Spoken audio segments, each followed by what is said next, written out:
नमस्कार, मैं हूं प्रभाकर मणि तिवारी। आप देख रहे हैं मेरा खास कार्यक्रम पॉलिटिक्स विद प्रभाकर। आप जानते हैं पश्चिम बंगाल में राजधानी कोलकाता की भवानीपुर सीट पर आज मतदान हो रहा है, जहां मुख्यमंत्री ममता बनर्जी मैदान में हैं। उनको चुनौती दे रही हैं बीजेपी उम्मीदवार प्रियंका टिबड़ेवाल। वैसे तो करीब 1 दर्जन उम्मीदवार मैदान में हैं, लेकिन असली मुकाबला इन दोनों के बीच ही माना जा रहा है। हालांकि आज मौसम साफ है। बीते 2 दिनों की बारिश ने चिंता बढ़ाई थी तृणमूल कांग्रेस की, लेकिन आज मौसम साफ है। बावजूद इसके मतदान की रफ्तार बहुत धीमी है। इससे तृणमूल के नेताओं के माथे पर चिंता की लकीरें गहरा गई हैं। मंत्री फिरहाद हकीम समेत कई नेताओं ने सोशल मीडिया पर लोगों से घरों से निकलकर मतदान केंद्रों तक पहुंचने की अपील की है। सुबह 7 बजे मतदान शुरू हुआ। सुरक्षा का कड़ा इंतजाम किया गया है। छिटपुट हिंसा और बूथ जाम के भी आरोप सामने आ रहे हैं। देखिए, मैं आपको बता रहा हूं भवानीपुर की ग्राउंड रिपोर्ट, क्या हो रहा है भवानीपुर में। बाकी 2 जगहों जो मुर्शिदाबाद में शमशेरगंज और जंगीपुर सीट पर चुनाव हो रहा है, वहां से भी छिटपुट हिंसा की खबरें आ रही है। लेकिन चुनाव आयोग का कहना है कि कुल मिलाकर अब तक मतदान शांतिपूर्ण रहा है। भवानीपुर इलाके में धारा 144 लागू है, लेकिन दुकानें खुली होने की वजह से विपक्षी उम्मीदवारों ने आरोप लगाए हैं प्रशासन पर। कई जगह पुलिस वालों के साथ भी झड़प हुई प्रियंका टिबड़ेवाल की।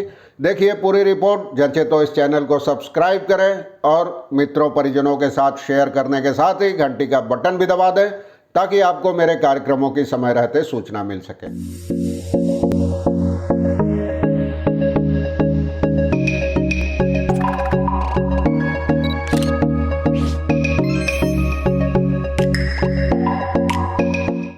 अब जानते हैं ममता बनर्जी के लिए जीतना बहुत ज़रूरी है। भवानीपुर की अपनी पारंपरिक सीट से मैदान में है। नंदीग्राम में चुनाव हार गई थी।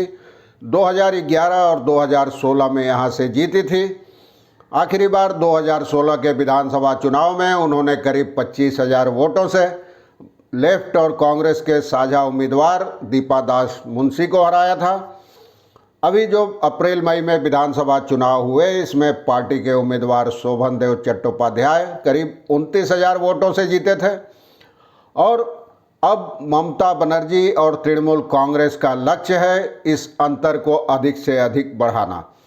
लेकिन चिंता बढ़ गई है, क्योंकि सुबह से मतदान काफ़ी धीमा है। सुबह पहले 2 घंटे में 8% से भी कम मतदान हुआ। हालांकि तृणमूल कांग्रेस नेताओं ने भरोसा जताया है दिन चढ़ने के साथ मतदान की रफ्तार बढ़ेगी और लोग अपने घर से निकलकर मतदान केंद्रों तक पहुंचेंगे।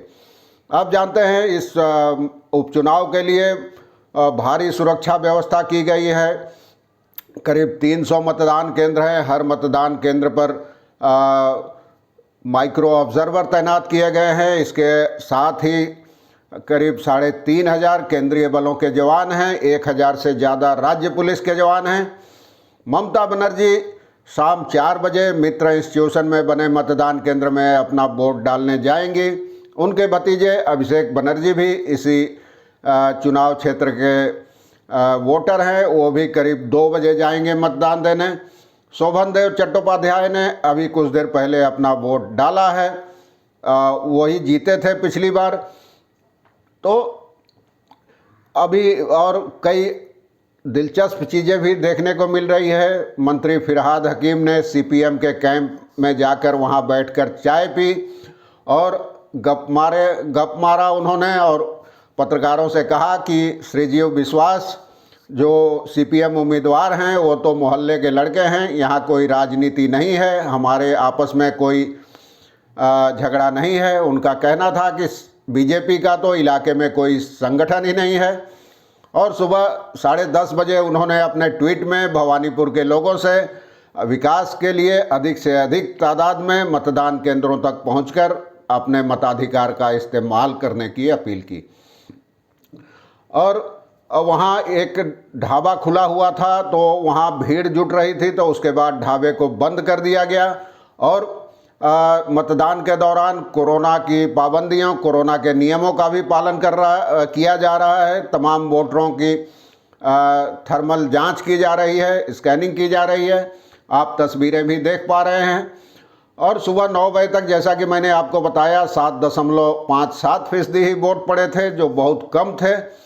और दूसरी ओर बीजेपी उम्मीदवार प्रियंका टिबड़ेवाल ने आरोप लगाया है कि टीएमसी नेता मदन मित्रा ने एक बूथ पर कब्जा कर लिया है और उन्होंने सवाल उठाया है कि धारा 144 लागू होने के बावजूद इलाके में दुकानें और बाजार कैसे खुली हैं, बाजार खुले क्यों हैं। तो इस पर चुनाव आयोग ने प्रशासन से रिपोर्ट मांगी है। हालांकि परस्पर विरोधाभासी बयान भी देखने को मिले। प्रियंका ने कहा कि मदन मित्र जो कमारहाटी के तृणमूल कांग्रेस नेता हैं, उन्होंने एक बूथ पर कब्जा किया है, जबकि उनके चुनाव एजेंट सजल घोष का कहना था कि अब तक चुनाव शांतिपूर्ण हो रहे हैं और मदन मित्र अब तक मौके पर नहीं पहुंचे हैं, उनके आने के बाद तस्वीर बदल सकती है।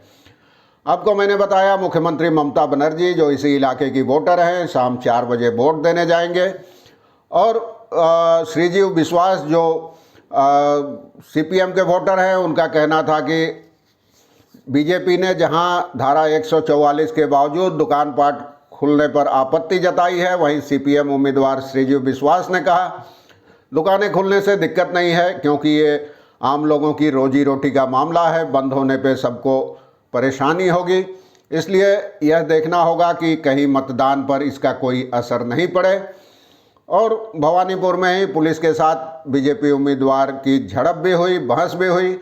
उनका वही कहना था कि 200 मीटर के भीतर जब धारा 144 लागू है तो दुकानें क्यों खुली है। इसी मुद्दे पर चुनाव आयोग ने रिपोर्ट मांगी है।